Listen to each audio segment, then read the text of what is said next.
तो शुभ समाचार में देखिए, सबसे पहले बात लोकतंत्र के महापर्व की करेंगे। आज तीसरे चरण के लिए मतदान लगातार जारी है।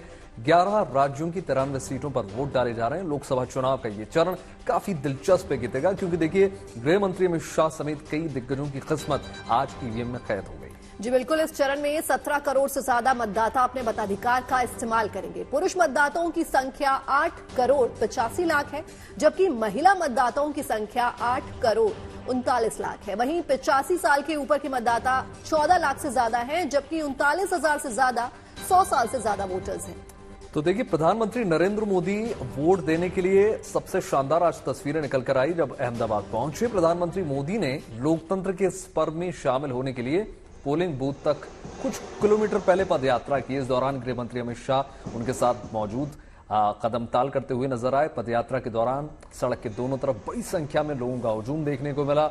सभी जो हैं प्रधानमंत्री मोदी का हाथ हिलाकर धन्यवाद कर रहे थे और प्रधानमंत्री खुद उनका अभिवादन स्वीकार कर रहे थे, जिसके जवाब में प्रधानमंत्री ने भी हाथ हिलाया, अभिवादन स्वीकार किया। इस दौरान प्रधानमंत्री ने भीड़ में खड़े बच्चों से मुलाकात भी की। व्यक्तिगत तौर पर यही उनका विशेष अंदाज रहता है।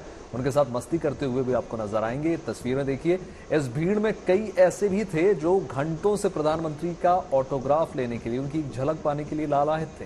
प्रधानमंत्री ने उन्हें भी निराश नहीं किया। किसी ने तस्वीर क्लिक कराई तो किसी ने अपने हाथ पर उनका ऑटोग्राफ लिया। देखिए, छोटे छोटे नौनिहालों के साथ भी आपको मस्ती करते हुए नजर आ रहे हैं प्रधानमंत्री। जिन बच्चों के साथ उन्होंने मुलाकात की, उनके बच्चों का क्या रिएक्शन है, पहले ये सुना देते हैं आप। जब से ये मैंने उनका पोर्ट्रेट बनाया, तब से मैं आज के दिन का इंतजार कर रही थी, कब वो आए, कब मैं उनको ये दिखा सकूं। मैं बता नहीं सकती, ये काफी अच्छा एक्सपीरियंस है। पीएम साहब ने बोला, मैंने कहा कि आपको ड्राइंग कैसी ड्राइंग कैसी बनाई मैंने, तो उन्होंने कहा अच्छी बनाई और उन्होंने ये साइन भी की है। तो प्रधानमंत्री से मिलकर बच्चे भी काफी खुश नजर आए। बच्चों ने इन पलों को अपने जीवन के सबसे यादगार जो है पल बताया, क्योंकि प्रधानमंत्री बच्चों के साथ ऐसे थे जैसे वो बच्चे हों। कुछ बच्चों को उन्होंने गोद में उठाकर उनके साथ खेल किया, कुछ को ऑटोग्राफ दिए। तो इससे पहले जब प्रधानमंत्री नरेंद्र मोदी वोट देने के लिए अहमदाबाद के पोलिंग बूथ पर पहुंचे, तो सड़क के दोनों तरफ खड़ी भीड़ ने उनका दिल खोलकर स्वागत किया। मोदी मोदी के नारे गूंजते रहे। ऐसे में प्रधानमंत्री ने हाथ हिलाकर सभी का अभिवादन स्वीकार भी किया।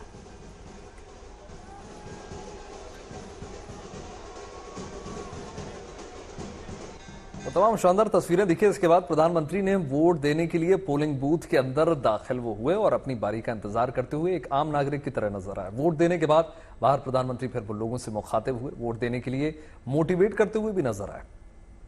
तस्वीरें देखिए किस प्रकार से उन्होंने अपने मताधिकार का इस्तेमाल किया, बिल्कुल आम नागरिक की तरह। और इंडेलिबल इंक को दिखाते हुए, अमिट स्याही को दिखाते हुए प्रधानमंत्री नरेंद्र मोदी आपको नजर आएंगे। उसके बाद वो मीडिया से मुखातिब भी हुए थे और उन्होंने ज्यादा से ज्यादा मतदान करने की अपील करी। अपने स्वास्थ्य का ध्यान देने की भी उन्होंने बात करते हुए वो नजर आए।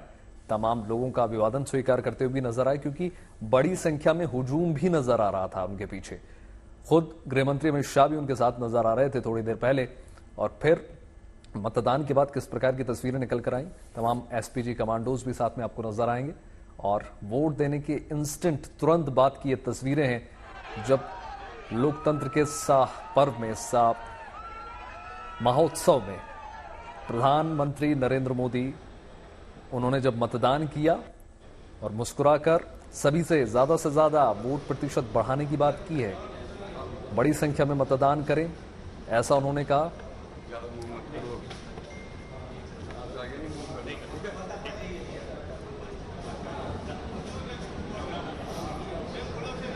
आज तीसरे चरण का मतदान है। मैं देशवासियों को विशेष रूप से आग्रह करूंगा कि लोकतंत्र में मतदान ये सामान्य दान नहीं है। हमारे देश में दान का एक महात्म्य है और उसी भाव से देशवासी ज्यादा से ज्यादा मतदान करें। तो प्रधानमंत्री सड़क किनारे मौजूद लोगों से मिलने पहुंचे। वहां कई ऐसे भी थे जो प्रधानमंत्री को ऑटोग्राफ लेने को बेताब दिखे। प्रधानमंत्री ने उन्हें भी निराश नहीं किया, उन्होंने सभी को ऑटोग्राफ दिया। इस दौरान लोगों ने उनकी फोटो जो है उनमें होड़ मची हुई थी प्रधानमंत्री के साथ फोटो खिंचवाने की। तो आप देख सकते हैं किस तरह से एक एक करके प्रधानमंत्री सभी को ऑटोग्राफ दे रहे हैं। किसी ने प्रधानमंत्री के पोस्टर्स बनाए हैं तो किसी ने हाथों पे मेहंदी लगवाकर प्रधानमंत्री मोदी का जो है स्वागत किया है। और प्रधानमंत्री ने एक एक करके सभी को ऑटोग्राफ दिए, सभी का अभिवादन स्वीकार किया।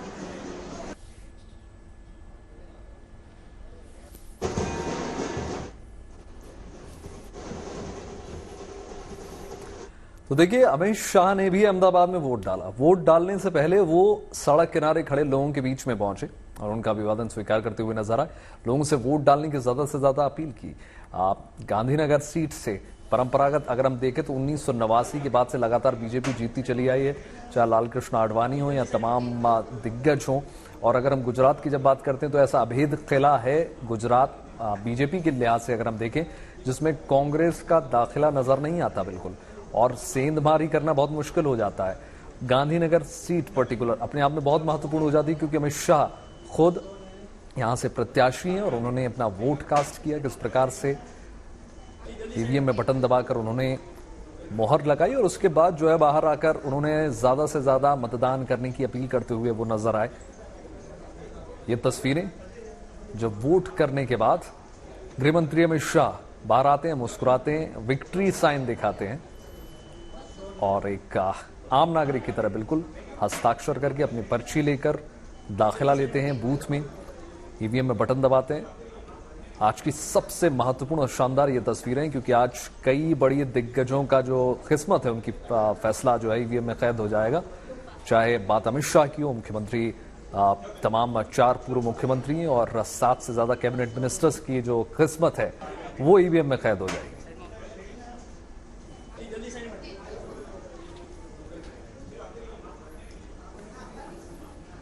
तो देखिए, तस्वीरें आपको दिखा रहे हैं किस प्रकार से पहले प्रधानमंत्री नरेंद्र मोदी और अब ये तस्वीरें आपको दिखा रहे हैं सबसे बड़े दिग्गज या कहें कि सर्वे सर्वा कहें पार्टी के, एक लंबे टाइम तक राष्ट्रीय अध्यक्ष जो है अमित शाह रहे। उसके बाद उनको गृह मंत्रालय सौंपा गया और उसके बाद से लगातार जारी है। पहले मतदान से पहले पूजा अर्चना करते हुए भी नजर आए, किस प्रकार से उन्होंने अपना शीश झुकाया और मंदिर में पूजा अर्चना करते हुए नजर आए।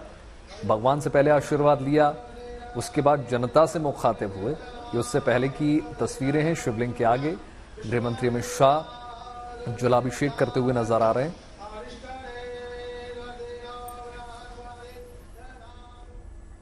तो वहीं तीसरे चरण के मतदान की अगर हम बात करें तो तीसरे चरण का मुकाबला काफी दिलचस्प रहने वाला है। सुबह 7 बजे से ही मतदान केंद्रों पर मतदाताओं ने उनमें खास उत्साह देखने को मिल रहा है। आज 93 सीटों पर 1330 से ज्यादा प्रत्याशियों की किस्मत का फैसला ईवीएम में कैद हो जाएगा। तीसरे चरण में ऐसे सीटों पर चुनाव हो रहा है जहां पर बीजेपी का सियासी ग्राफ जो है वो तेजी से बढ़ा है, तो कांग्रेस का दायरा सिमटता गया है। आज का मतदान इस लिहाज से भी अहम है कि कई दिग्गज आज अपनी किस्मत आजमा रहे हैं। इस लिस्ट में अमित शाह से लेकर डिंपल यादव शामिल हैं। देश भर के 18.5 लाख मतदान केंद्रों पर रौनक नजर आ रही है। कड़ी सुरक्षा के बीच सुबह से ही वोटर्स अपना मताधिकार का इस्तेमाल करने के लिए पहुंच रहे हैं। तीसरे चरण में आज 17.24 करोड़ मतदाता अपना मताधिकार का प्रयोग करेंगे। इनमें जो 8.85 करोड़ मतदाता पुरुष हैं तो 8.39 करोड़ महिला मतदाता हैं। 39,599 मतदाता जीवन में शतक लगा चुके हैं, तो 14.4 लाख मतदाता 85 साल से ज्यादा उम्र के हैं जिनको अपने घर से ही मतदान की सुविधा दी गई है।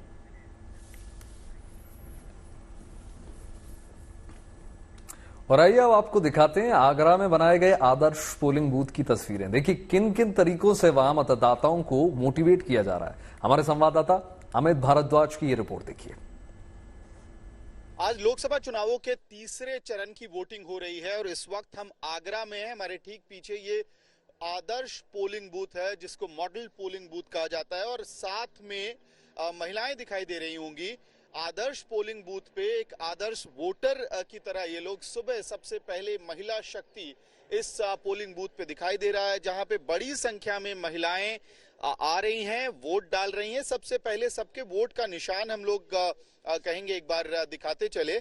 और बहुत इंटरेस्टिंग फाइट हो रही है आगरा में, क्योंकि एक तरफ एमओएस हेल्थ हैं एसपी सिंह बघेल, वहीं दूसरी तरफ जो है वो पूजा अमरोही हैं बसपा से, तो सुरेश चंद्र करदम समाजवादी पार्टी से हैं। आगरा को दलित कैपिटल ऑफ उत्तर प्रदेश भी कहा जाता है, लेकिन समझते हैं कि जो यहाँ महिला वोटर सुबह सुबह पहुंची हैं उनके लिए मुद्दे क्या थे। आप लोग जलपान के पहले मतदान का जो नारा है उसको एकदम फॉलो कर रही हैं? हाँ जी, हम जलपान करने से पहले यहाँ हैं, पार्क में थे, पार्क से वॉक करके सीधा यहीं आए कि भाई अपनी इंडिया है, सबसे पहला वोट, उसके बाद तो काम हमेशा का ही है, पूरे दिन घर का काम है, लेकिन सबसे पहले हम वोट होना चाहिए। सबसे पहले वोट का काम होना चाहिए वोटिंग के दिन। तो क्या इस बार मुद्दे क्या हैं चुनाव में आप लोगों के लिए, क्योंकि आधी आबादी और आधा वोट परसेंटेज आप लोगों के हाथ में है?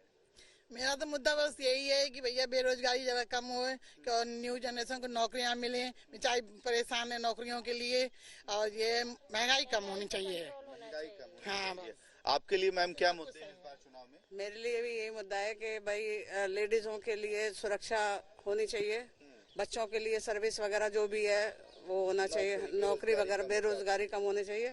आप बताएं मैम, आप भी वोट डाल के अभी आई हैं, आपके लिए क्या मुद्दा रहा चुनाव में? मेरे लिए पहला मुद्दा विकास का है और महिलाओं की सुरक्षा का है कि बहुत अंतर आया है। 10 सालों में हम देख रहे हैं महिलाएं सड़क पे निकलती हैं, निर्भीक होकर हम लोग निकलते हैं, रात में देर तक आते हैं, कोई दिक्कत नहीं है, इसलिए महिलाओं की सुरक्षा का सबसे बड़ा मुद्दा है। वीडियो सहयोगी मृदुल के साथ मैं भारद्वाज, आगरा। और अगली खबर मध्य प्रदेश से है, और जब मध्य प्रदेश का नाम आता है तो वैभव के चेहरे पर एक अलग सी मुस्कान आ जाती है, क्योंकि वैभव मध्य प्रदेश से है। क्यों वैभव? तो मध्य प्रदेश के विदिशा में पूर्व मुख्यमंत्री शिवराज सिंह ने वोटिंग से पहले पूजा अर्चना की। पूर्व मुख्यमंत्री को बीजेपी ने इसी विदिशा सीट से उम्मीदवार बनाया है। तो आप देख सकते हैं कैसे तस्वीरों में शिवराज सिंह चौहान जो है वो पूजा अर्चना करते हुए दिखाई दे रहे हैं, और तीसरे चरण की जो वोटिंग है वो जारी है। और शिवराज सिंह ने जो है पूजा अर्चना की, वोटिंग से पहले भगवान के सामने वो नतमस्तक हुए, हाथ जोड़कर उन्होंने प्रार्थना की। बिल्कुल। और गीतिका, बता दें आपको कि लगातार मुख्यमंत्री वो रहे और लोगों को लगता है कि विधायकी से करियर शुरू हुआ, जबकि विदिशा उनकी परंपरागत सीट रही है, 5 बार सांसद रहे हैं वहां से। आगरा जिले के फतेहपुर सीकरी में मतदान के लिए सुबह से बड़ी संख्या में लोग पोलिंग बूथ पर पहुंचने लगे हैं। लोगों में गजब का उत्साह दिख रहा है। दिन में गर्मी ज्यादा हो जाएगी, ऐसे में सभी की कोशिश यही है कि धूप तेज होने से पहले वोट डाल लिया जाएगा। फतेहपुर सीकरी से देखिए हमारे संवाददाता राम किंकर सिंह की यह रिपोर्ट। अपने सारे काम छोड़कर पहले मतदान करें, इसकी अपील के साथ आप देखेंगे कि आगरा जिले के फतेहपुर सीकरी में मतदान शुरू हो चुका है। और इन सब के बीच जो भारी सुरक्षा व्यवस्था आपको साफ तौर पर यहां पर दिखाई देगी। महिला पुलिस जवानों के साथ साथ जो पुलिस के जवान हैं वो यहां पर मौजूद है। और अमूमन चुनाव आयोग की तरफ से यहां पर जो इंतजाम किए गए हैं वो आपको साफ तौर पर दिखाई देगा। वोटिंग जो है शुरू हो गई है, भारी संख्या में जो है महिलाएं और पुरुष यहां पर धीरे धीरे पहुंच रहे हैं। इन सब के बीच जो पुलिस है, जो सिक्योरिटी है, वो यहां पर यह सुनिश्चित कर रही है कि किसी भी तरह की लॉ एंड ऑर्डर की दिक्कत यहां पर ना आए। और साफ तौर पर आप देखेंगे कि छोड़ो अपने सारे काम, पहले चलो करें मतदान, इसी अपील के साथ यहां पर तीसरे चरण में फतेहपुर सीकरी में ये चंद्रकांता मिश्रा कन्या जूनियर हाई स्कूल है, वहां पर वोटिंग शुरू हो गई है। और आपको साफ तौर पर बता दें कि फतेहपुर सीकरी एक लोकसभा सीट है 80 लोकसभा सीटों में, जहां पर बीजेपी से राजकुमार चाहर और बीएसपी से रामनिवास शर्मा और साथ ही साथ कांग्रेस से रामनाथ शिकरवार यहां पर साफ तौर पर लड़ाई लड़ रहे हैं। तो लोकसभा चुनाव के तीसरे चरण में आज 10 राज्यों और 1 केंद्र शासित प्रदेश की 93 सीटों पर वोटिंग हो रही है। तीसरे चरण में गृह मंत्री अमित शाह, स्वास्थ्य मंत्री मनसुख मांडविया और एविएशन मिनिस्टर ज्योतिरादित्य सिंधिया समेत 7 केंद्रीय मंत्रियों और 4 पूर्व मुख्यमंत्री चुनावी मैदान में है। यानी तीसरे चरण का मुकाबला कड़ा होने वाला है। बिल्कुल, देखिए दिग्गज की अगर हम बात करें कौन कौन से दिग्गज इसमें शामिल है, तो गुजरात के गांधीनगर से गृह मंत्री अमित शाह चुनावी मैदान में आपको नजर आएंगे। सीट पर पिछले 30 सालों से, जैसे कि आपको बताया, बीजेपी का कब्जा है। भाजपा के कई दिग्गज 1989 से यहां पर लगातार जीतते चले आ रहे हैं। 2019 की अगर हम बात करें लोकसभा चुनाव में, तो पहली बार अमित शाह यहां से चुनाव लड़े और करीब 5.5 लाख वोटों से उन्होंने जीत हासिल की।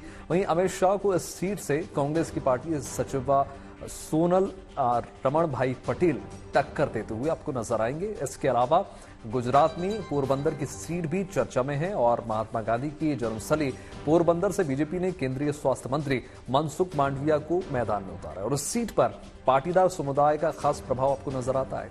यही कारण है कि कांग्रेस ने पूर्व विधायक और पाटीदार नेता ललित वसोया को यहां से चुनावी मैदान में उतारा है। वहीं देखिए मध्य प्रदेश के गुना में बीजेपी की ओर से ज्योतिरादित्य सिंधिया चुनावी मैदान में आपको एक बार फिर से इस बार नजर आएंगे बीजेपी की ओर से। वहीं कांग्रेस ने सिंधिया परिवार के राजनीतिक विरोधी राव यादवेंद्र सिंह को मैदान में उतारा है। ज्योतिरादित्य सिंधिया की गुना सीट के अलावा अगर हम बात करें तो मध्य प्रदेश में विदिशा सीट परंपरागत कड़ी टक्कर इसमें आपको नजर आएगी। शिवराज सिंह चौहान करीब 20 साल बाद दोबारा विदिशा से चुनाव लड़ते हुए नजर आएंगे। मामा के सामने कांग्रेस ने प्रताप भानु सिंह स्थानीय नेता को मैदान में उतारा। वहीं मध्य प्रदेश के राजगढ़ में दिग्विजय सिंह ने करीब 32 साल बाद वापसी की है। 2019 में दिग्विजय सिंह ने भोपाल से लोकसभा चुनाव लड़ा, लेकिन बीजेपी में प्रत्याशी साध्वी प्रज्ञा से वो हार गए। वहीं दूसरी तरफ बीजेपी ने 2 बार से सांसद रोडमल नागर को तीसरी बार मैदान में उतारा है। इसके अलावा अगर हम देखें महाराष्ट्र की बारामती सीट पर मुकाबला काफी दिलचस्प रहने वाला है। पिछले साल एनसीपी में 2 फाड़ होने के बाद यहां इमोशनल मुद्दे पर चुनाव लड़ा गया था और चुनाव में शरद पवार की बेटी और बहू आमने सामने इस बार आपको नजर आएंगे। यानी एक तरफ सुप्रिया सुले एनसीपी यानी शरद पवार गुट वाली एनसीपी से वो मैदान में नजर आएंगी, वहीं भाभी और महाराष्ट्र के डिप्टी सीएम की पत्नी यानी सुनेत्रा पवार एनसीपी से उन्हें सीधे तौर पर टक्कर देते हुए नजर आएंगी। इसके अलावा गीतिका आपको बताएंगे।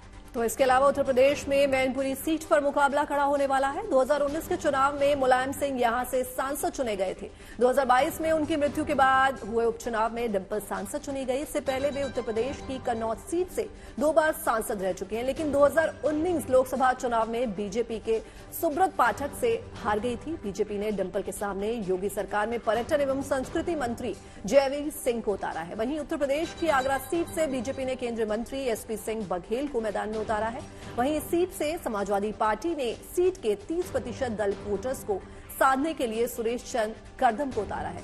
तो वहीं बात गोवा की करें तो केंद्रीय पर्यटन राज्य मंत्री श्रीपद येसो नाइक बीजेपी ने जो है उनको उतारा है। वे लगातार 5 बार इस सीट से जीतते आ रहे हैं। वहीं कांग्रेस ने राज्य के उप मुख्यमंत्री रहे रमाकांत खलप को चुनावी मैदान में उतारा है। तो वहीं अगर हम कर्नाटक की बात करें तो धारवाड़ से बीजेपी ने प्रहलाद जोशी को मैदान में उतारा है। प्रहलाद जोशी 2008 में परिसीमन के बाद अस्तित्व में आई इस सीट से लगातार जीतते आ रहे हैं। वहीं कांग्रेस ने उनके सामने विनोद आसुती को उतारा है। वे पहली बार चुनाव लड़ रहे हैं। आपको उत्तराखंड के जंगलों में लेकर चलते हैं, जहां आग पर काबू पाने के लिए अब वायुसेना की एंट्री हो चुकी है। पौड़ी गढ़वाल की टीएम के मदद मांगने पर आग बुझाने के लिए वायुसेना ने मोर्चा संभाल लिया। सुलगते जंगलों पर आसमान से MI-17 हेलीकॉप्टर ने राहत बरसाई। बौछारें पानी की आपको नजर आएंगी तस्वीरों में। उम्मीद की जा रही है कि जंगल में फैलती आग पर जल्द से जल्द काबू पा लिया जाएगा। जंगल की आग पर काबू पाने करने के लिए एयरफोर्स की ये कवायद लगातार जारी है और इसके साथ ही आसमान से बादलों की ये बरसात लगातार जारी रहेगी ताकि इस आग से प्राकृतिक तौर पर हमारे जंगल को छुटकारा मिल जाए और इस आपदा से हम बाहर आ सकें।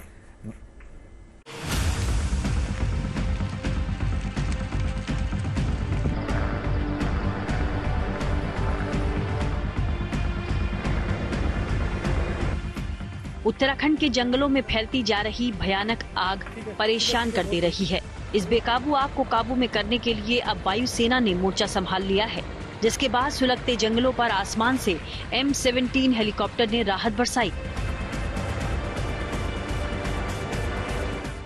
इस राज्य में पिछले कुछ समय से हरियाली और ताजी आबो हवा देने वाले जंगल धधक रहे हैं। कुमाऊं, जौनसार हो या फिर गढ़वाल, जंगलों को अपनी आगोश में ले रही आग लगातार अपना दायरा फैला रही है। ये आग पौड़ी के जंगलों में लगी है, जहां शासन प्रशासन की आग को काबू में पाने की कोशिशों में अब वायुसेना भी शामिल हो गई है। वायुसेना आग से दो हाथ करने मैदान में उतर गई है। वायुसेना का हेलीकॉप्टर सोमवार शाम श्रीनगर के जीवीके हेलीपैड पर उतरा, जिसकी मदद से अलकनंदा नदी पर बने जीवीके डैम की झील से बकेट में पानी अपलिफ्ट कर पौड़ी के डोभ श्रीकोट के जंगलों पर बरसाया गया। खबर है कि इससे जंगल में फैलती आग पर काफी हद तक काबू भी पा लिया गया है। दरअसल उत्तराखंड के जंगलों की आग पर अगर एक जगह काबू पाया जा रहा है, तो इतने में दूसरे जंगलों में आग धधकने की खबर सिस्टम के माथे पर चिंता की लकीरें खींच दे रही है। हालांकि पौड़ी गढ़वाल प्रशासन की तरफ से आग बुझाने की कोशिशें जारी हैं, मगर ये सारी कवायदें आग की भयावता के आगे नाकाफी रही हैं। यही वजह भी रही कि पौड़ी के जिलाधिकारी ने एक लेटर के जरिए आग पर कंट्रोल करने के लिए एयरफोर्स से मदद मांगी। कल तक पूरे जनपद में 139 बड़ी और स्मॉल फायर्स का कुल नंबर था, जिसमें से 12 लार्ज फायर्स थी। आज लगभग 23 लार्ज फायर्स का अलर्ट है और काफी बड़ी संख्या में जो आग है उन्हें कंट्रोल करने के लिए हमारे डिपार्टमेंट्स तो काम कर ही रहे हैं, लेकिन एयर एक्विजिशन के लिए हम लोगों ने कल एक एप्लीकेशन डाली थी। उधर कुमाऊं के जंगलों में भी आग का तांडव जारी है। यहाँ बागेश्वर जिला हेडक्वार्टर समेत बैजनाथ और गणखेत में जंगल धधक रहे हैं। ऐसे में पूरा माहौल ही धुएं के आगोश में समाया हुआ है। कई जगहों पर तो जंगल की आग रिहायशी क्षेत्रों तक पहुँच बनाने की तरफ बढ़ चली है। जाहिर है प्राकृतिक संपदा के साथ साथ वन्य जीवों का आशियाना ये जंगल आज उनकी जिंदगी और उनके अस्तित्व के लिए खतरा बने हुए हैं। जंगलों की आग न थमने वाली घटनाओं से पूरे राज्य के तापमान में इजाफा हो रहा है। फिलहाल तो जंगलों में हरियाली की जगह आग की लपटों ने सब कुछ खाक सा कर दिया है। ऐसे में जंगल की दावानल को काबू में करने के लिए एयरफोर्स की ये कोशिशें राहत देती दिख रही हैं। इसके साथ ही आसमान से बादलों के बरसने का भी इंतजार हो रहा है, ताकि इस आग से प्राकृतिक तौर पर हमारे जंगल छुटकारा पा सकें। श्रीनगर से सिद्धांत उनियाल, पौड़ी से अंकित शर्मा और बागेश्वर से जगदीश पांडे के साथ bureau report, good news today. और चिलचिलाती गर्मी से लोगों को राहत दिलाने के लिए शासन प्रशासन अपने स्तर पर इंतजाम कर रहे हैं। महाराष्ट्र के चंद्रपुर में निर्दलीय विधायक किशोर जोरगेवार ने भी ऐसी ही एक नई पहल को जो है उसकी शुरुआत की है। किशोर ने लोगों की प्यास बुझाने के लिए अम्मा ऑटो रिक्शा जल सेवा शुरू की है। इस मुहिम के तहत ऑटो रिक्शा में रखे पानी के गैलन से गर्मी से परेशान लोगों की प्यास बुझाई जा रही है।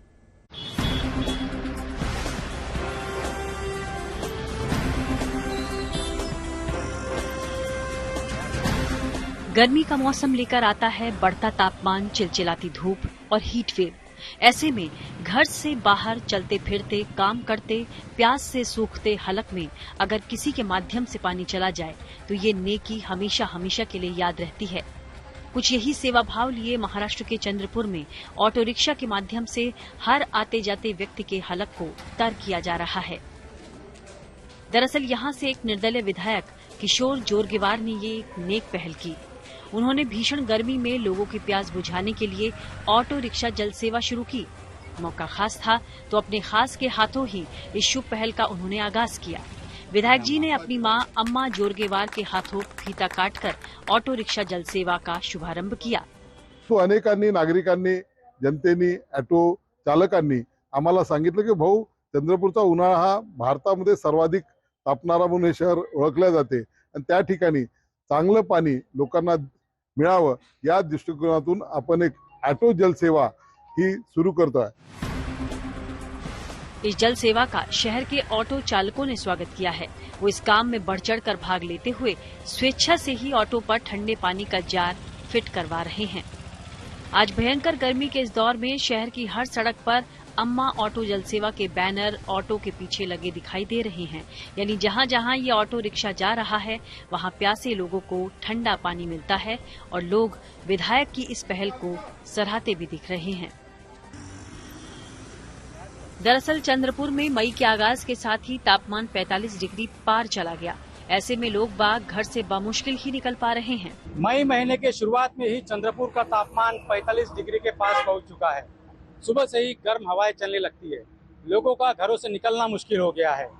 लोग घर से बाहर निकल भी रहे हैं तो खुद को पूरी तरीके से ढककर निकल रहे हैं ताकि इस झुलसा देने वाली गर्मी से बचा जा सके। प्रशासन की ओर से भी जगह जगह बैनर लगाकर गर्मी से बचने के उपायों को लेकर जन जागृति की जा रही है। अब क्योंकि इस इलाके में तापमान अभी और बढ़ने के आसार हैं, ऐसे में प्रशासन भी पूरे शहर में जगह जगह पोस्टर लगाकर धूप से बचाव की जानकारी दे रहा है। बल्कि सभी अस्पतालों में हीट स्ट्रोक होने पर कोल्ड रूम की व्यवस्था, दवाइयां, एम्बुलेंस समेत डॉक्टर्स की पूरी टीम भी तैयार है। प्राइमरी हेल्थ सेंटर्स है, वहाँ पे अपन कोल्ड रूम बनाए हुए हैं। 14 ग्रामीण रुग्णालय, उप जिला रुग्णालय, वहाँ पे भी अपन कोल्ड रूम बनाए हुए हैं और एक जिला रुग्णालय वहाँ पे भी है। और इसी सभी संस्था में अपन पूरा उस लगने वाला मेडिसिन है, उसका इन्वेस्टिगेशन का जो भी कुछ इंस्ट्रूमेंट वगैरह लगता है, उसका पूरा तैयारी वहाँ पे है। वहीं मराठवाड़ा के हिंगोली में भी गर्मी बेतहाशा हो रही है। यहाँ इंसान और जानवर ही नहीं बल्कि पेड़ पौधे तक झुलसा देने वाली गर्मी की चपेट में आ गए हैं। 43 डिग्री तापमान का असर यहाँ केले की फसल पर खासकर हो रहा है। इसलिए इस फसल को बचाने की खातिर यहाँ किसान पानी के छिड़काव के साथ ही कई और इंतजाम करते दिख रहे हैं। फिलहाल तो महाराष्ट्र के कई इलाकों में बरसते आग के शोले अभी और रंग दिखाएंगे। जहां प्रचंड गर्मी झेलते चंद्रपुर में सामाजिक और मेडिकल सेवा भाव को आम लोगों तक पहुंचाया जा रहा है, तो हिंगोली में भी किसान केले की फसल को बचाने की जद्दोजहद में जुटे हैं। महाराष्ट्र के चंद्रपुर से विकास राजुरकर और हिंगोली से दन्यानेश्वर उंदाल के साथ bureau report, good news today. और बात एक बार फिर से लोकसभा चुनाव की कर ली जाए। तीसरे चरण के मतदान में लगातार, जैसा कि आपको पता है, प्रधानमंत्री नरेंद्र मोदी समेत तमाम लोगों ने मतदान किया। आपको आंकड़े थोड़े बता देते हैं कि अभी तक का सुबह 9 बजे तक के अगर हम आंकड़ों पे फटाफट नजर डालें तो आपको दिखा देते हैं कहां कितना प्रतिशत मतदान हुआ है। उत्तर प्रदेश में देखें तो 11.13% मतदान अब तक, यानी सिर्फ 9 बजे तक हो चुका, अभी पूरा दिन बचा है। बिहार की अगर बात करें तो 10.03% मतदान हुआ है, जो बढ़िया मतदान प्रतिशत हम देख सकते हैं। मध्य प्रदेश की बात करें तो बहुत ही शानदार 14.07% मतदान देखने को मध्य प्रदेश में अब तक 9 बजे मिला है, जबकि बंगाल में करीब 15% मतदान। ये किस ओर जाने वाला है मतदान, ये भी देखने लायक दिलचस्प होगा कि कहां इसको एक बागी तौर पर देखा जाए, एंटी इनकम्बेंसी देखा जाए, प्रो इनकम्बेंसी देखा जाए, क्योंकि बंगाल में सबसे ज्यादा 15% मतदान हुआ, उत्तर प्रदेश में 11.13% और मध्य प्रदेश में भी अच्छा खासा 14% के आसपास मतदान देखने को मिला, जबकि बिहार में 10.03% मतदान अब तक, यानी सुबह 9 बजे तक हो चुका है। शाम 6 बजे तक लगातार यूं ही वोटिंग जारी रहेगी, जिसमें बड़ी संख्या में लोग निकलेंगे। दोपहर के वक्त थोड़ा मतदान धीमा पड़ता है, लेकिन शाम तक फिर से एक बार रफ्तार पकड़ता है। लेकिन अब तक, क्योंकि कई लोग ऐसे होते हैं जो सुबह सबसे पहले मतदान करने जाते हैं और उसके बाद जो है तमाम दिन के काम निपटाते हैं, कहा भी जाता है पहले मतदान उसके बाद जलपान, तो सुबह 9 बजे तक ये आपको अलग अलग स्टेट से, यानी उत्तर प्रदेश सबसे बड़ा राज्य 11.13% मतदान, मध्य प्रदेश में भी अच्छा खासा मतदान, बिहार में 10.03% मतदान देखने को मिल रहा है सुबह 9 बजे तक। और जबकि अगर हम बात करें मध्य प्रदेश की तो 14.07%, यानी काफी आगे लोग नजर आ रहे हैं बढ़ चढ़कर। क्या बुजुर्ग, क्या जवान, क्या महिलाएं, सब बाहर निकल रही हैं। और बंगाल की अगर हम बात करें तो 15% के आसपास वोटिंग हुई है। ये आपको पहली तस्वीर दिखाना, सुबह की सबसे शानदार तस्वीर गुड न्यूज टुडे के माध्यम से, जब प्रधानमंत्री नरेंद्र मोदी खुद अहमदाबाद में जाते हैं, अपने मताधिकार का इस्तेमाल करते हैं, लोकतंत्र के इस महापर्व में आहुति देते हैं, तमाम लोग उनका स्वागत करते हैं। दूसरी तस्वीर में देख लीजिए, बिल्कुल सिरमौर, अमित शाह आपको नजर आएंगे, गृह मंत्री, जिनकी परंपरागत गांधीनगर सीट से वो एक बार फिर से प्रत्याशी बने हैं। पिछली बार भी वो चुने गए थे और अब इस बार वो प्रत्याशी हैं गांधीनगर सीट से। 1989 से लगातार बीजेपी वहां से जीतती चली आई है। प्रधानमंत्री नरेंद्र मोदी की सीट वाराणसी है, लेकिन वो एक लोकल, अगर वोटर की हम बात करें, एक आम नागरिक की बात करें, तो अहमदाबाद में वर्षों से वोट देते चले आए। तो शुभ समाचार में आज के लिए बस इतना ही, लेकिन आप अपना बहुत बहुत ख्याल रखिएगा और मतदान करने जरूर जाइएगा। बिल्कुल, उसी के साथ देश और दुनिया की तमाम पॉजिटिव खबरों के लिए जुड़े रहिए गुड न्यूज टुडे के साथ। हमें दीजिए इजाजत, नमस्कार।